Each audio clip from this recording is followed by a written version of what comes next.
ਸਾਈਂ ਜੀ, ਜ਼ਿੰਦਗੀ ਦੇ ਵਿੱਚ ਇਨਸਾਨ ਖਾਬ ਵੇਖਦਾ ਹੈ ਤੇ ਅੱਗੇ ਵੱਧਦਾ ਹੈ। ਤੁਸੀਂ ਕਿਹੜਾ ਖਾਬ ਵੇਖਿਆ ਕਿ ਅੱਜ ਦੁਨੀਆ ਦੇ ਵਿੱਚ ਸਾਈਂ ਜ਼ਹੂਰ ਹੋਈ ਪਈ ਹੈ? ਅੱਛਾ ਜੀ, ਉਸ ਵਕਤ 'ਚੋਂ ਹਿੰਦੁਸਤਾਨ ਤੇ ਪਾਕਿਸਤਾਨ ਇਕੱਠਾ ਹੁੰਦਾ ਸੀ। ਹਾਂ। ਜ਼ਿਲ੍ਹਾ ਸਾਹੀਵਾਲ ਜਿਹੜਾ ਹੈ ਇਹ ਮਿੰਟ ਕੁਮਰੀ ਹੁੰਦਾ ਸੀ। ਸਾਡੀ ਤਹਿਸੀਲ ਦੀਪਾਲਪੁਰ ਹੁੰਦੀ ਸੀ। ਉਕਾੜਾ ਵੀ ਜ਼ਿਲ੍ਹਾ ਨਹੀਂ ਸੀ, ਪਾਕਪਤਨ ਜ਼ਿਲ੍ਹਾ ਨਹੀਂ ਸੀ। ਪਿੰਡ ਥਾਂ ਦੇ ਰਹਿਣ ਵਾਲੇ ਸੀ। ਮਾਂ ਬਾਪ ਖੇਤੀਬਾੜੀ ਕਰਦਾ ਸੀ। ਰਾਤ ਸੌਣਾ ਤੇ ਕੰਮ ਧੰਦੇ ਕਰਕੇ ਆਉਣੇ। ਮੈਨੂੰ ਇੱਕ ਖਾਬ ਜਿਹੜਾ ਆਉਣਾ ਨਾ, ਇੱਕ ਦਰਗਾਹ ਹੈ, ਦਰਗਾਹ ਦੇ ਵਿੱਚੋਂ ਐਸਾ ਹੱਥ ਨਿਕਲਦਾ ਹੈ। ਅੱਛਾ। ਉਹ ਹੱਥ ਨਿਕਲਦਾ ਹੈ, ਸਿਰਫ ਹੱਥ ਐਂ ਕਰਕੇ ਬੁਲਾਉਂਦਾ ਹੈ, ਜਾਂ ਉਸਨੇ ਇਸ਼ਾਰਾ ਕਰਦਾ ਤੇ ਬੁਲਾਉਂਦਾ ਸੀ ਨਾ, ਮੈਂ ਉੱਠ ਖਲੋਣਾ। ਉੱਠਿਆ, ਜਾਂ ਕੋਈ ਅੱਗੋਂ ਪਾਣੀ ਲੱਗਿਆ, ਜਾਂ ਕੋਈ ਸ਼ੈ ਲੱਗੀ, ਜਾਂ ਕੋਈ ਮੰਜੀ ਲੱਗੀ, ਜਾਂ ਖੱਟ ਲੱਗੀ, ਜਾਂ ਅੱਗੋਂ ਗਿੜ ਗਈ। ਫਿਰ ਉਹ ਖਾਬ ਨਹੀਂ ਆਉਂਦਾ ਸੀ, ਫਿਰ ਨੀਂਦ ਵੀ ਨਹੀਂ ਆਉਂਦੀ ਸੀ। ਸਾਰੀ ਰਾਤ ਰੁੰਤਰ ਬੈਠਾ ਹੁੰਦਾ ਸੀ।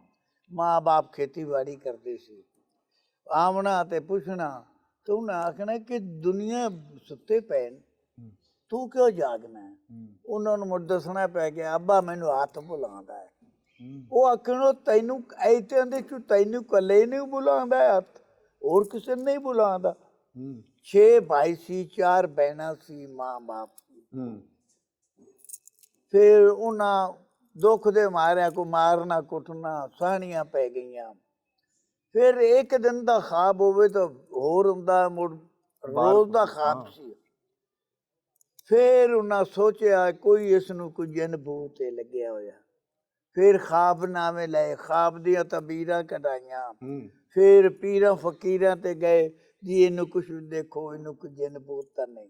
ਉਹ ਆਖਣ ਜੀ ਇਹ ਨਹੀਂ, ਇਸਨੂੰ ਅਸੀਂ ਕੀ ਦੱਸੀਏ। ਤੇ ਇੱਕ ਸਾਡੇ ਤਹਿਸੀਲ ਦੀਪਾਲਪੁਰ ਦੇ ਦਰਬਾਰ ਸੀ ਬਾਬੇ ਅਹਿਮਦ ਲਾਂਗ ਦਾ। ਬਾਬਾ ਅਹਿਮਦ ਲਾਂਗ। ਉਹ ਅਯਾਲੀ ਸੀ ਪਹਿਲੇ, ਜਦੋਂ ਹਿੰਦੁਸਤਾਨ ਤੇ ਪਾਕਿਸਤਾਨ ਸੀ ਨਾ, ਉਹਦਾ ਅਯਾਲੀ ਸੀ ਤੇ ਭੇਡਾਂ ਬੱਕਰੀਆਂ ਚਰਾਉਂਦਾ ਸੀ। ਉਸ ਵਕਤ ਹਜ਼ਰਤ ਬਾਬਾ ਫਰੀਦ ਸ਼ਕਰਗੰਜ ਦੀਵਾਨ ਹਾਜੀ ਸ਼ੇਰ ਬੂਰਾ ਮੰਡੀ ਖੂਹ 'ਚ ਲਟਕੇ ਹੋਏ ਸੀ। ਅੱਛਾ। ਜਿਸ ਵਕਤ ਉਹ ਉੱਥੇ ਲਟਕੇ ਹੋਏ ਸੀ ਤੇ ਉੱਥੋਂ ਉਹਨਾਂ ਬਾਹਰ ਆਉਣਾ ਸੀ। ਉਹ ਜਿੰਨੀਆਂ ਕਿ ਭੇਡਾਂ ਬੱਕਰੀਆਂ ਸੀ ਨਾ, ਉਹ ਸਾਰੀਆਂ ਉਹ ਖੂਹ ਨੂੰ ਸਲਾਮੀ ਹੋ ਗਈਆਂ। ਉਹ ਅਯਾਲੀ ਆਖਿਆ ਵੀ ਇੱਥੇ ਜੇ ਭੇਡਾਂ ਬੱਕਰੀਆਂ ਚ ਰਹਿਣਾ, ਅੱਜ ਇਹਨਾਂ ਨੂੰ ਕੀ ਹੈ ਕਿ ਖੂਹ ਨੂੰ ਸਲਾਮੀ ਵੀ ਕਰਦੀਆਂ। ਉਹਨੇ ਉਹ ਭੇਡਾਂ ਬੱਕਰੀਆਂ ਦੂਰ ਹਟਾਈਆਂ ਤੇ ਖੂਹ ਮੈਨੇ ਨਜ਼ਰ ਮਾਰੀ, ਜਾਲਾ ਸੀ, ਜਾਲੇ ਨਾਲ ਡਾਟ ਬੰਦ ਕੀਤਾ ਹੋਇਆ ਸੀ। ਸੋਟੀ ਫੇਰੀ ਤੇ ਜ਼ਿਆਰਤ ਹੋ ਗਈ ਹਜ਼ਰਤ ਬਾਬਾ ਫਰੀਦ ਦੀ।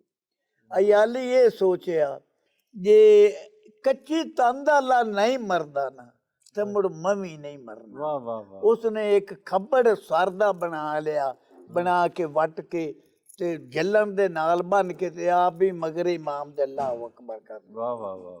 ਅੱਗੇ ਹੁਕਮ ਹੋਇਆ ਹਜ਼ਰਤ ਬਾਬਾ ਫਰੀਦ ਨੂੰ ਕਿ ਤੂੰ ਬਵੀਸ਼ ਖਾਜਾਂ ਦਾ ਕੁਤਬ।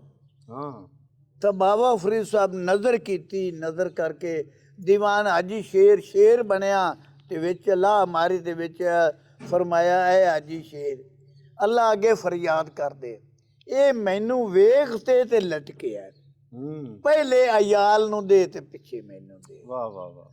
ਉਸਨੇ ਫਰਿਆਦ ਕੀਤੀ ਰੱਬ ਦੇ ਅੱਗੇ ਕਿ ਯਾ ਮੌਲਾ, ਉਹ ਜ਼ਿੱਦ ਕੀਤੀ ਬੈਠਾ ਕਿ ਪਹਿਲੇ ਅਯਾਲ ਨੂੰ ਦੇ ਤੇ ਬਾਅਦ ਤੇ ਮੈਨੂੰ ਦੇ। ਆਵਾਜ਼ ਆਈ ਕਿ ਜਾ ਇਹ ਵੀ ਕੁਤਬ ਹੈ। ਉਹ ਇੱਕ ਪਲ ਚ ਕੁਤਬ ਹੋਇਆ, ਉਹਨੇ ਲਾਹ ਮਾਰੀ, ਸੀਨੇ ਨਾਲ ਲਾਇਆ, ਦੋਵਾਂ ਨੂੰ ਉਹਦੇ ਭਵਿਸ਼ਿਆ ਖਾਜਿਆਂ ਦੇ ਕੁਤਬ ਕਰ ਦਿੱਤਾ। ਉਹ ਇੱਕ ਕੁਤਬ ਹੋ ਗਿਆ। ਉਹਦਾ ਦਰਬਾਰ ਸੀ ਤਹਿਸੀਲ ਦੀਪਾਲਪੁਰ ਦੇ। ਬਾਪ ਮੇਰਾ ਲੈ ਤੇ ਟੁਰ ਪਿਆ। ਉਹਨੇ ਕੀਤਾ ਦਰਬਾਰ ਵੀ ਤਾਂ ਇਹਦੇ ਕੋਲ ਵੀ ਤੇ ਜਾਈਏ। ਉੱਥੇ ਇੱਕ ਉਸ ਦਰਬਾਰ ਦੇ ਮੁਜ਼ਾਰਾ ਰਹਿੰਦਾ, ਉਸ ਬਾਬੇ ਦੇ। ਅੱਛਾ। ਉਹ ਕੀ ਕਰਦਾ, ਤਹਜਤ ਗੁਜ਼ਾਰਦਾ। ਔਰ ਨਹੀਂ ਉਸਨੇ ਕੋਈ ਗਾਵਣਾ ਨਹੀਂ ਵਜਾਵਣਾ, ਯਕਤਾਰਾ ਉਹਦੇ ਕੋਲ ਹੁੰਦਾ। ਇੱਕ ਆਵਾਜ਼ ਦਿੰਦਾ, ਉਠੀ ਗਾਫਿਲ ਰਾਤ ਜੋ ਦੰਬੜੀਏ, ਉਠੀ ਗਾਫਿਲ ਰਾਤ ਜੋ ਦੰਬੜੀਏ, ਅੱਜ ਕੋਲ ਨਾ ਵੀਰ ਤੇ ਅੰਬੜੀਏ। ਇਹੋ ਰਾਤ ਜੁਦਾਈਆਂ ਦੀ ਲੰਬੜੀ ਏ, ਪੜ ਲਾ ਇਲਾਹਾ ਇल्लल्लाह। ਕਲਮੇ ਦੀ ਆਵਾਜ਼ ਦੇਣੀ ਤੇ ਆਵਾਜ਼ ਵਿੱਚ ਬਹੁਤ ਜਾਦੂ ਹੁੰਦਾ ਸੀ। ਦੁਨੀਆ ਰਾਤ ਦੇ ਵਕਤ ਹੁੰਦੀ ਆਵਾਜ਼ ਸੁਣਦੀ ਹੁੰਦੀ ਸੀ। ਉਸ ਮੁਜ਼ਾਵਰ ਦੇ ਕੋਲ ਗਏ ਚਲਿਆ ਤੇ ਬਾਬਾ ਮੇਰੇ ਆਖਿਆ ਵੀ ਬੱਚੇ ਨੂੰ ਦੇਖੋ ਯਾਰ। ਉਹਨੇ ਕੀਤਾ ਜੀ ਬੱਚੇ ਨੂੰ ਕਿਆ ਹੈ? ਮੇਰੇ ਕੋਲ ਪੁੱਛਦਾ ਇੱਕ ਬੇਟਾ ਤੈਨੂੰ ਕਿਆ ਬਾਤ ਹੈ, ਕੀ ਗੱਲ ਹੈ? ਆਖਿਆ ਜੀ ਮੈਂ ਉਹਨੂੰ ਦੱਸਣਾ ਪੈ ਗਿਆ ਜੀ, ਹੋਰ ਤਾਂ ਕੁਛ ਨਹੀਂ, ਇੱਕ ਖਾਬ ਆਉਂਦਾ ਹੈ ਮੈਨੂੰ। ਉਹ ਕਿਆ ਖਾਬ ਹੈ? ਮੈਂ ਉਹਨੂੰ ਦੱਸਿਆ ਇੱਕ ਦਰਬਾਰ ਹੈ, ਉਹਦੇ ਚੋਂ ਹੱਥ ਨਿਕਲਦਾ, ਸਿਰਫ ਉਹ ਬੁਲਾਦਾ ਹੈ, ਹੋਰ ਦਾ ਮੈਨੂੰ ਕੋਈ ਪਤਾ ਨਹੀਂ। ਫਿਰ ਉਸਨੇ ਉਸ ਨੂੰ ਦੱਸਿਆ ਕਿ ਭਾਈ ਇਹਨੂੰ ਕਿਸੇ ਵਲੀ ਦੀ ਬਿਸ਼ਾਰਤ ਹੈ ਤੇ ਜਦ ਤੱਕ ਤੁਸੀਂ ਦਰਬਾਰ ਢੂੰਢੋ, ਉਹ ਜਿੱਥੋਂ ਹੱਥ ਨਿਕਲਦਾ ਹੈ ਨਾ ਉੱਥੇ ਇਹਨੂੰ ਬੈਠ ਕਰਾ ਦਿਓ। ਲੈ ਜੀ ਬਾਪ ਮੇਰਾ ਨਾਲ ਲੈ ਕੇ ਕਦੇ ਕਿਸੇ ਦਰਬਾਰ ਤੇ ਕਦੇ ਕਿਸੇ ਦਰਬਾਰਾਂ ਤੇ, ਖੈਰ ਸਭ ਫਿਰਿਆ। ਫਿਰ ਕਸ਼ਮੀਰ ਤਾਂ ਮੈਂ ਪੂਰਾ ਕੱਲਾ ਫਿਰਿਆ। ਅੱਛਾ। ਸਭ गिलगित तो लगते तहसील बिंबर तक हदूद आज़ाद कश्मीर की खत्म होंगी। सब चप्पे चप्पे जिमें शैतान ने इबादत की टक्कर मारियां ना, इवें असीं भी वो बुजुर्गों की याद है टक्कर मारियां। अखीर ते सरकार टुरदे टुरदे मसला कित्थों होया, वो जेड़ा बाबा सी ना उन्होंने मैं आख्या यार मैं नींद नहीं आती। उन्हें किया हाँ तेरा ये बंदोबस्त कर देना। उन्हें मैनू एक सिल्वर की कौली लई, उत्ते खल झाड़ ते एक तार झाड़ दी। आख्या बेटा तेरी नफी चला देसा, जिमें हजरत बाऊ सरकार ने लिखा है अल फला चंबे दी बूटी मेरे मुर्शद मन विच लाई हूँ, नफी असबात दा पानी मिलिया हर रगे हर जाई हूँ, अंदर बूटी मुश्क मचाया जा फुलन ते आई हूँ, जीवी मुर्शद कामिल बाऊ जिस ए बूटी लाई हूँ।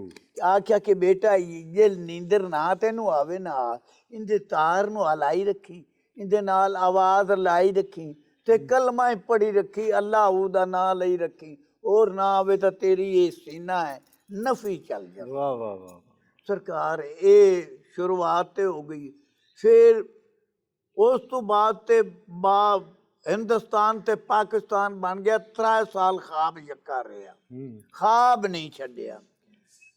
फिर बाप ले ते टुर पिया। 3 साल तक ख्वाब आंदा 3 साल तक ख्वाब, रोज दा ख्वाब सी। जिल ख्वाब आ जांदा सी ते या जांदा सी, उस वक्त मैं उतार नु छेड़ लैंदा सी। वाह वाह वाह। फिर उस शरीफ उच गिलानियां दे च गए चले, मुल्तान मने ख्वाजा गुलाम फरीद मने ना या उस हल्के मने नहीं, उस शरीफ विच गए चले। उस शरीफ विच ओ दरबार आ जिंदे च ओ हथ निकलदा। अल्लाहु अकबर। एक पासा मखतूम साहब बुखारिया मने, बेशक बेशक, गिलानिया मने हजरत बाबे बुल्ले शाह दे दादे परदादे हैं, ओ गिलानिया दे शहर एक के ना दो। जिस वक्त मैं उस दरबार दे कोलू प्यो पुत्र सी लगे आए ते मैं या नजर पई, मैं अबे दी बाह फड़ी ते उन्होंने आख्या मखा भाजा तन ओ दरबार आया खलोता ही। वो आख्यो किथे? मैनू आख्या भाजया। खैर जी मैं उस दरबार दे महले इथों आते निकलदा ही। फिर बाप मेरे ने उन्हां दा बैत कराया, 3 महीने में उन्हां दे कोल रहा।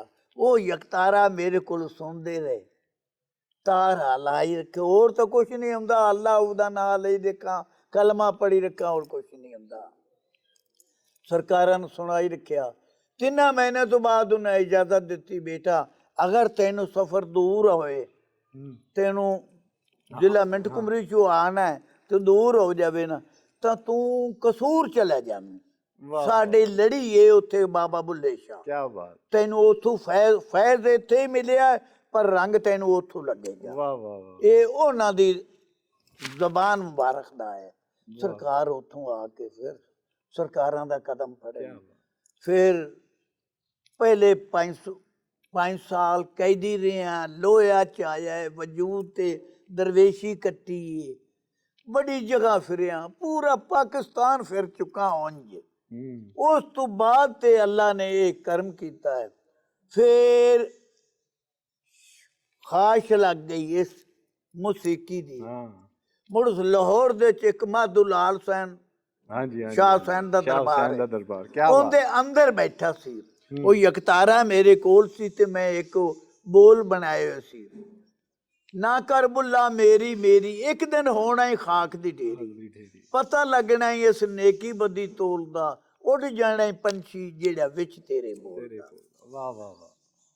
ਇਹ ਮੈਂ ਕਲਾਮ ਬਣਾਇਆ ਸੀ ਰੂਹਾਨੀ ਆਪ ਦੇ ਅਨਪੜ੍ਹ ਦੇ ਵਜ੍ਹਾ ਦਾ, ਬਸ ਰੂਹ ਤੇ ਬੁੱਤ ਦੇ ਖਿਆਲ ਜੋੜਿਆ ਸੀ। ਮੈਂ ਉੱਥੇ ਪੜ੍ਹ ਰਿਹਾ ਸੀ ਉਸ ਵਕਤ, ਉੱਥੇ ਇੱਕ ਦਿਲਦਾਰ ਭੱਟੀ ਪਰਵੇਜ਼ ਹੁੰਦਾ, ਉਹਦਾ ਟੀਵੀ ਦਾ ਕੰਪੇਜ਼ਰ ਹੁੰਦਾ, ਕਾਲਜ ਦਾ ਪ੍ਰੋਫੈਸਰ ਆ। ਉਹ ਮੈਂ ਅੰਦਰ ਪੜ੍ਹ ਰਿਹਾ ਤੇ ਉਹ ਆ ਕੇ ਸੁਣ ਰਿਹਾ। ਸੁਣ ਤੇ ਜੇ ਲੱਗੇ ਆ ਗਿਆ ਤਾਂ ਮੈਨੂੰ ਉਹਨੇ ਪਰਚੀ ਬਣਾ ਕੇ ਦਿੱਤੀ। ਆਂਦਾ ਯਾਰ ਹੈ ਪਰਚੀ ਲੈ ਲੈ ਤੇ ਤੂੰ ਮੇਰੇ ਕੋਲ ਆਵੀਂ। ਚੰਗਾ ਜੀ। ਉਹ ਜੀ ਸੁਬਾਹ ਮੈਂ ਉਦੋਂ ਹਟਿਆ, ਮੁੜ ਬੀਬੀਆਂ ਪਾਕ ਦਾਮਨਾ ਤੇ ਗਿਆ, ਪਾਕ ਦਾਮਨਾ ਨੂੰ ਸਲਾਮ ਕੀਤਾ। ਸਲਾਮ ਕਰਕੇ ਨਾਲ ਹੀ ਰੇਡੀਓ ਸੀ ਤੇ ਨਾਲ ਹੀ ਟੀਵੀ ਦਾ ਗੇਟ। ਉਹ ਮੈਂ ਲੱਗਿਆ ਤਾਂ ਅੱਗੇ ਗੱਡੀ ਤੇ ਉਹ ਖਲੋਤਾ। ਮੈਂ ਕੁਦਰਤੀ ਪਰਚੀ ਖੋਲੀ ਤੇ ਉਸਨੇ ਵਿਖਾਈ। ਮੈਂ ਕਿਹਾ ਜੀ ਆ ਪਰਚੀ ਦਾ ਦੱਸੋ। ਉਹਨੇ ਕੀਤਾ ਕਿ ਸਾਈਂ ਆਪ ਨੂੰ ਪਤਾ ਨਹੀਂ ਕੌਣ ਪਰਚੀ ਦਿੱਤੀ, ਨਹੀਂ ਬੰਦਾ ਪਛਾਣ ਸਕਣਾ। ਮੈਂ ਕਿਹਾ ਜੀ ਨਹੀਂ। ਅੱਛਾ ਭਾਜਾ। ਉਹ ਅੰਦਰ ਟੀਵੀ ਦੇ ਲਈ ਗਿਆ, ਮੁਦੀਸ਼ਨਾ ਨੂੰ ਆਂਦਾ ਇਨਕਮ ਕਰਿਆ, ਇਹਦਾ ਸਾਥ ਦੇਵਿਆ ਹੈ, ਇਹ ਫਨਕਾਰ ਨਹੀਂ ਹੈ, ਇਹਦੇ ਮਗਰ ਸਾਥ ਦਿਓ, ਇਹਦੀ ਆਵਾਜ਼ ਸੁਣੀ ਅੱਜ। ਅੱਛਾ ਜੀ। ਪਹਿਲਾ ਕਲਾਮ ਮੈਂ ਉਹ ਬੋਲਿਆ, ਉਹ ਟੀਵੀਆਂ ਤੇ ਦੁਨੀਆ ਤੇ ਚੱਲਿਆ, ਲੋਕਾਂ ਨੂੰ ਉਹਨਾਂ ਫਰਮਾਇਸ਼ਾਂ ਕੀਤੀਆਂ। ਮੈਂ ਘਰ ਗਿਆ ਚਲਾ ਆਪਦੇ, ਉਹ ਮੇਰੇ ਹਲਕੇ ਦੇ ਚ ਚੱਲ ਪਿਆ, ਮੇਰੇ ਹਲਕੇ ਦੇ ਚ ਧੁੰਮਾਂ ਪੈ ਗਈਆਂ ਕਿ ਸਾਈਂ ਨੇ ਤਾਂ ਕਲਾਮ ਬੜਾ ਹਾਲੀ ਪੜਿਆ। ਫਿਰ ਸਰਕਾਰ ਉਹਨਾਂ ਚਿੱਠੀ ਗੱਲੀ, ਫਿਰ ਆਏ ਉਸੋਂ। ਫਿਰ ਨਈਮ ਬੁਖਾਰੀ ਸੀ, ਐਡਵੋਕੇਟ ਵਕੀਲ ਸੀ ਤੇ ਸਵਾਲ ਜਵਾਬ ਕਰਦਾ ਹੁੰਦਾ ਸਟੂਡੀਓ 2 ਪੀਟੀਵੀ ਦੇ ਵਿੱਚ। ਫਿਰ ਉਹਦੇ ਸਟੂਡੀਓ 2 ਉਹਦਾ ਪ੍ਰੋਗਰਾਮ ਹੁੰਦਾ ਸੀ, ਉਹਦੇ ਸਵਾਲ ਜਵਾਬ ਫਕਰਨਾਮੇ ਦੇ ਸਵਾਲ ਜਵਾਬ ਹੋਏ, ਮੇਰੇ ਉੱਥੇ ਹੋਏ। ਫਿਰ ਮੈਂ ਉੱਥੇ ਕਲਾਮ ਪੜ੍ਹਿਆ। ਉਸ ਤੋਂ ਬਾਅਦ ਮੈਂ ਜਾ ਰਿਹਾ ਸੀ ਤੇ ਹਯਾਤ ਅਹਿਮਦ ਖਾਨ ਲਾਹੌਰ ਦੇ ਜਨਰਲ ਸੈਕਟਰੀ ਸੀ ਮੌਸੀਕੀ ਦੇ। ਬਿਲਕੁਲ ਠੀਕ। ਸੈਯਦ ਵਾਜਿਦ ਅਲੀ ਸ਼ਾਹ ਮੌਸੀਕੀ ਦਾ ਸਾਡਾ ਸਦਰ ਹੁੰਦਾ ਸੀ। ਤੇ ਜਾਂ ਉਹਨੇ ਸੱਦਿਆ ਇੱਕ ਬੰਦਾ, ਮੈਨੂੰ ਲੈ ਇੱਥੇ ਕੋਲ ਗਿਆ, ਚਲਾ ਵੀ ਇਹਨੂੰ ਸੁਣ। ਉਹਨੇ ਕੀਤਾ ਮੈਂ ਲਤਾ ਨੂੰ ਸੁਣਨਾ, ਮੈਂ ਰਫੀ ਨੂੰ ਸੁਣਨਾ, ਮੈਂ ਮੈਡਮ ਨੂੰ ਸੁਣਨਾ, ਤੂੰ ਕਿਹਾ ਮੇਰੇ ਵਾਸਤੇ ਜਿੰਨ ਜਿਹਾ ਲੈਂਦਾ, ਵਾਲ ਖੁੱਲੇ ਹੋਏ ਸੀ ਤੇ ਵਾਲ ਹਾਲੂ ਬਿਆ ਦਰਵੇਸ਼ੀ ਲੈਣ ਸੀ। ਉਹਨੇ ਕੀਤਾ ਮਲੰਗਾਂ ਦਾ ਹਿਸਾਬ ਨਹੀਂ, ਇਹ ਫਨਕਾਰਾਂ ਦਾ ਘਰ ਹੈ, ਫਨਕਾਰਾਂ ਦੀ ਕੋਠੀ ਹੈ। ਉਹਨੇ ਕੀਤਾ ਇੱਕ ਸੁਣ ਤਾਂ ਸਹੀ। ਉਹ ਖੈਰ ਦੋ ਕਲਾਮ ਮੈਂ ਅੱਲਾ ਉਹਦੇ ਜੋੜੇ ਹੋਏ ਸੀ। ਅੱਲਾ ਹੀ ਅੱਲਾ ਬੋਲ ਬੰਦਿਆ, ਅੱਲਾ ਹੀ ਅੱਲਾ ਬੋਲ, ਐਵੇਂ ਆਪ ਦੇ ਰੂਹ ਦੇ ਬੋਲ ਬਣਾਏ ਸੀ। ਯਾ ਸੁਣਾਇਆ ਤਾਂ ਉਹਨੇ ਸੁਣਿਆ। ਸੈਯਦ ਵਾਜਿਦ ਅਲੀ ਆਖਿਆ ਯਾਰ ਬੰਦਾ ਬਣਨ ਵਾਲਾ ਹੈ ਤੇ ਤੂੰ ਮਿਹਰਬਾਨੀ ਕਰ ਦੇ। ਉਹਨੇ ਕੀਤਾ ਜੀ ਠੀਕ ਹੈ। ਉਹਨੇ ਮੈਨੂੰ ਪਤਾ ਦਿੱਤਾ, ਮੈਂ ਉਹਦੇ ਕੋਲ ਗਿਆ ਚਲਾ। 10 ਸਾਲ ਸਰਕਾਰ ਉੱਥੇ ਮੌਸੀਕੀ ਨੂੰ ਸਿੱਖਿਆ। ਸਿੱਖ ਤੇ ਤਰਾਏ ਉਸਤਾਦ। ਪਹਿਲਾ ਉਸਤਾਦ ਤਾਂ ਮੇਰਾ ਉਹ ਰੌਣਕ ਅਲੀ ਹੈ, ਉਹ ਜਿਹੜਾ ਸਰਕਾਰ ਭੇਡਾਂ ਦਾ। ਕਿਆ ਬਾਤ ਜੀ। ਬਾਬਾ ਅਹਿਮਦ ਲੰਗ ਦੇ ਦਰਬਾਰ ਤੇ ਪਹਿਲਾ ਉਸਤਾਦ ਉਹ। ਦੂਆ ਉਸਤਾਦ ਮੈਂ ਉੱਥੇ ਤਾਜ ਨਸੀਮ ਹਸਤੀ ਸੀ। ਅੱਛਾ। ਫਿਲਮ ਦਾ ਰੇਡੀਓ ਪ੍ਰੋਡਿਊਸਰ ਸੀ। ਤੀਸਰਾ ਉਸਤਾਦ ਰੇਡੀਓ ਪਾਕਿਸਤਾਨ ਦਾ ਸਾਈਂ ਮਰਨਾ ਸੀ। ਕਿਆ ਬਾਤ। ਸਾਈਂ ਮਰਨੇ ਦੇ ਕੋਲ ਤਿੰਨਾਂ ਉਸਤਾਦਾਂ ਕੋਲੋਂ ਹੌਲੀ ਹੌਲੀ ਇਹ ਸਿੱਖਿਆ। ਸਿੱਖ ਤੇ ਫਿਰ ਮੌਸੀਕੀ ਦੇ ਹਾਂ ਤਾਂ ਅਨਪੜ੍ਹ, ਪਰ ਕਲਾਮ ਬਿਸਮਿਲ੍ਲਾ ਤੋਂ ਲੱਗਤੇ ਵੰਨਾਸ ਤੱਕ ਉਹ ਸੁਣਾਉਂਦਾ। ਵਾਹ ਵਾਹ ਵਾਹ। ਪਰ ਉਹ ਸੀਨਾ ਬਸੀਨਾ ਹੁਣ ਅੱਲਾ ਦੇ ਕਰਮ ਨਿਵਾਜ਼ੀ ਜਿਵੇਂ ਜਿਵੇਂ ਕੀਤਾ ਹੈ, ਉਹ ਸੀਨਾ ਬਸੀਨਾ ਚੱਲਦਾ। ਕਿਆ ਬਾਤ। ਸਾਈਂ ਜੀ, ਤੁਹਾਨੂੰ ਯਕੀਨੀ ਤੌਰ ਤੇ ਇਹਦਾ ਹੱਕ ਤੁਹਾਡਾ ਹੀ ਬਣਦਾ ਸੀ ਕਿ ਤੁਹਾਨੂੰ ਵੌਇਸ ਆਫ ਏਸ਼ੀਆ ਦਾ ਖਿਤਾਬ ਮਿਲਿਆ ਦਿੱਲੀ ਦੇ ਵਿੱਚ। ਇਹ ਤੁਹਾਨੂੰ ਇੱਕ ਤੁਸੀਂ ਹਿੰਦੁਸਤਾਨ ਗਏ ਤੇ ਉੱਥੇ ਜਾ ਕੇ ਇਹ ਕੀ ਕਹਾਣੀ ਸੀ, ਇਹ ਕਿਸ ਤਰ੍ਹਾਂ ਹੋਇਆ? ਦੇਖੋ ਜੀ, हजरत बाबे बुल्ले शाह मेरे मुर्शिद लिखे है, मर वे खसमा मर। पहला शेर था खा हराम ते पढ़ शुकराना, खा हराम ते पढ़ शुकराना, कर तौबा तर्क सवाबू, छोड़ मसीता पकड़ किनारा, या सही जान अजाबू। ओ हरफ बुल्ला कदे ना पढ़िए, रासी जान जबाबू, पर चल बुल्लिया चल उथे चलिए, जिथे मना ना करन शराबू। फिर लिखदा है हजूर बाबे बुल्ले शाह लिखिया है, हाँ चल बुल्लिया चल उथे चलिए जिथे होवन अकल दे अन्ने, ना कोई तेरी जात पछाणे ते ना कोई तैनू मन्ने। क्यों कि मर नफस, नफस बोल लिया जाता है अपने नू, मर वे खसमा मर, खसम नू नफस बोलिया जाता है। मर वे खसमा मर, ना खसम मरे ते ना वसे घर, जींदे खसम ना मिलिया डोई, खसम मार सुहागण होई। जिस वक्त नफस मर जावे उस वक्त वली अल्लाह हो गया। वाह वाह वाह वाह, क्या बात है। कैसा ਤੁਸੀਂ ਪਾਕਿਸਤਾਨ ਦੇ ਕਸਾਸਾ ਹੈਗੇ ਹੋ ਤੇ ਜਦੋਂ ਹਿੰਦੁਸਤਾਨ ਗਏ ਤੇ ਉੱਥੇ ਜਾ ਕੇ ਜਦੋਂ ਤੁਹਾਨੂੰ ਇਹ ਹਾਦਸਾਤੀ ਤੌਰ ਤੇ ਹੋ ਗਿਆ ਕਿ ਤੁਹਾਨੂੰ ਜਿਹੜਾ ਵੌਇਸ ਆਫ ਏਸ਼ੀਆ ਦਾ ਖਿਤਾਬ ਲੱਭਿਆ, ਇਹ ਕਿੱਦਾਂ ਹੋਇਆ? ਇਹ ਜਨਾਬ ਵੇਖੋ ਜੀ, ਅਰਜ਼ ਕਰਨਾ ਮੈਂ ਇਹ ਸਾਰੀ सब तो पहले तक औज़ु बिल्लाहि मिनश शैतानिर रजीम, बिस्मिल्लाहिर रहमानिर रहीम। अलिफ से अल्लाह, मीम से मोहम्मद, खाशिया मुर्शिद तालब ज़कीम, कुल महिला सलाम उस्ताद को तज़ीम। आज बिस्मिल्लाह नेश, आज बिस्मिल्लाह तर, न्याज़म ताज बरसर, आस्तम कलीचा दर गंजे हकीम, बा हक बा खुदा दुरुस्त बिस्मिल्लाहिर रहमानिर रहीम। फिर पूछा कहाँ तुम्हारा मुर्शिद, कहाँ तुम्हारा पीर, वो किस तैनू नमाज पढ़ाई, किस जल्दी तकबीर। सो बिस्मिल्लाह हमारा मुर्शिद, कलमा हमारा पीर, शरीयत के तुखम कौल के फकीर। बिस्मिल्लाह दा सिपारे, इल्लल्लाह वी सिपारे, मोहम्मद रसूल अल्लाह ती सिपारे। ला इलाहा वी सैयद, इल्लल्लाह वी सैयद, मोहम्मद रसूल अल्लाह वी सैयद। सैयद दीन ते फकर ईमान, ये हाल फकर दा आ गया। ते फकर दे विच कुदरत ने ऐसियां जेड़ी है ना आजी, सब तो वड्डी है आजी, आजी ना और रुतबा बुलंद कर दिया। वाह वाह वाह, सुभान अल्लाह, क्या बात है, क्या बात है।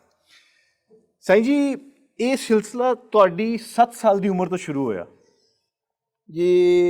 मेरे खानदान च नहीं, मैं असल ते सैयद नहीं कहा सकता। क्यों? ये जानना खोखर कुतब शादा, मोखर कुतब शादा, अमान कुतब शादा, चमान कुतब शादा। कुतब शाह अब्बन शादा, अब्बन शाह दादन शादा, दादन शाह शाह कुबेर दा, शाह कुबेर हजरत इमाम हनीफ दा, हजरत इमाम हनीफ हजरत मौला मुश्किल। ये साडी औलाद है, असीं उम्मती आए, आदे मुसलमान है। सुभान अल्लाह, क्या बात। साईं जी ਮੈਨੂੰ ਇਹ ਦੱਸੋ, ਇੱਕ ਹਜੂਮ, ਲੋਕਾਂ ਦੀ ਮੁਹੱਬਤ, ਇਹ ਸਾਰਾ ਕੁਝ ਤੁਹਾਨੂੰ ਮਿਲਿਆ ਜੀ, ਅੰਦਰ ਕਿਹੜੀ ਸ਼ੈ ਐਸੀ ਹੈ ਜਿਹੜੀ ਰਹਿ ਗਈ ਹੈ? ਉਹ ਆਸ਼ਿਕ ਆਖਿਆ ਨਾ ਇਸ਼ਕ ਦਾ ਖੋਲ ਖੁਲਾਸਾ, ਚੰਬੜੀ ਲੈ ਜਾਓਗੀ। ਇੱਥੇ ਬਣ ਜਾਏ ਜੱਗ ਦਾ ਹਾਸਾ, ਚੰਬੜੀ ਲੈ ਜਾਏ। ਇਸ਼ਕ ਦੀ ਜਿਹੜੀ ਮੰਜ਼ਲ ਹੈ ਨਾ, ਉਹ ਬਹੁਤ ਔਖੀ ਹੈ ਨਾ। ਵਾਹ। कि मैं सब मेरा जो उस्ताद जी इन्हें दसता है, सबक दिता है, तो सब तो पहले मैं उन्होंने आख्या कि मैंने सूफी कलाम च लिया, जिंदे च मेरी ख्वाहिश है कि मेरा नाम भी चले, कि दुनिया ते नाम होवे। ये पता नहीं आ तो कुदरत ने किया है। वो पहला उस्ताद मेरा, तीसरा उस्ताद मरना साईं बनया, तो वो अताई आ थोड़ा जिहा, किसी की गल बर्दाश्त नहीं करता। एक फनकार आया तो उन्हें आके गाया तो गावन लगा। वो उस्ताद आ ਕਲਾਸੀਕਲ ਵੀ ਕਰਦਾ, ਫੋਕ ਵੀ ਕਰਦਾ, ਹਰ ਸ਼ੈ ਕਰਦਾ। ਤੇ ਉਹਨੂੰ ਝਿੜਕ ਦਿੱਤਾ। ਜਾਂ ਝਿੜਕਿਆ ਤੇ ਉਹ ਆਖਣ ਲੱਗਾ, ਕਹਿ ਤੂੰ ਪੁਲਿਸਰ ਬਣਿਆ ਹੋਇਆ, ਅੱਲਾ ਨੇ ਤੈਨੂੰ ਇਹ ਯੂ ਜਿਹਾ ਬਣਾਇਆ ਕਿ ਹਰ ਨੂੰ ਝਿੜਕਣਾ। ਮੈਂ ਉਸਤਾਦ ਨੂੰ ਆਖਿਆ, ਉਸਤਾਦ ਆਜਜ਼ੀ ਨੇ ਜਿਹੜੀ ਸਭ ਤੋਂ ਵੱਡੀ ਆਜਜ਼ੀ ਹੈ। ਹਜ਼ੂਰ ਅੱਲਾਹ ਪਾਕ ਨਬੀ ਕਰੀਮ ਦੋ ਜਹਾਨ ਦੇ ਸਰਦਾਰ ਸਰਵਰ ਕਾਇਨਾਤ ਅੱਲਾਹ ਦੇ ਕੋਲ ਗਏ ਸੀ ਸ਼ਮੇ ਮਿਰਾਜ ਤੇ ਉਸਨੇ ਫਰਮਾਇਆ, ਐ ਮਹਿਬੂਬ ਮੇਰੇ ਵਾਸਤੇ ਕੀ ਲਿਆਂਦਾ ਜੀ? ਆਖਿਆ, ਮੌਲਾ ਹੋਰ ਤਾਂ ਕੁਛ ਨਹੀਂ ਮੇਰੇ ਕੋਲ, ਇੱਕ ਆਜਜ਼ੀ ਲੈ ਕੇ। ਵਾਹ ਵਾਹ ਵਾਹ। ਤੇ ਜਿਹੜੀ ਆਜਜ਼ੀ ਹੈ ਇਹ ਸਭ ਤੋਂ ਪਹਿਲੇ। ਵਾਹ ਵਾਹ, ਕੀ ਬਾਤ। ਰੱਬ ਵਸਦਾ ਹੈ ਉਹਨਾਂ ਚ ਵਸਦਾ ਹੈ ਜਿਹੜਾ ਆਜਿਜ਼ ਹੋ ਜਾਏ। ਆਜਿਜ਼ ਹੋ ਜਾਏ। ਵਾਹ ਵਾਹ ਵਾਹ, ਕੀ ਬਾਤ।